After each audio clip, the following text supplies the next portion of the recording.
For the winner class, certainly not the biggest heifer in the class, but a heifer that's all balanced once again. You start with her head and neck, she's all quality. You love the length that she has. She's so feminine, she has that breed character all the way through. And that's what gives the advantage over our heifer here coming along in second. Longer, she's a bit leaner through the head and neck. She's cleaner down through her hips, pins, and thoroughs. And then you get behind her. I just prefer a thorough placement today. That gives the advantage over the big heifer coming along in second. It's certainly a close placing. The second place heifer, she wows you too with that ring presence. She's got all the style and balance. And she's just a little leveler, a little straighter all the way across her top line today. That gives the advantage over the big framey heifer coming along in third.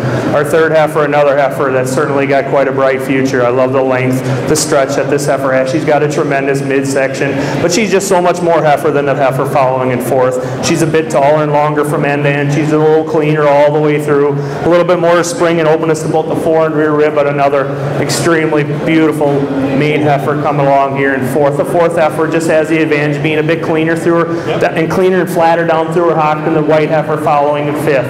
The fifth heifer has the advantage over a heifer coming along in sixth, just having so much more width through that front end. She carries that width all the way back, but certainly a silky hided dairy angular rig coming along in sixth. Outstanding group of heifers here in your summer yearling class. Congratulations to all the breeders and exhibitors. Good already.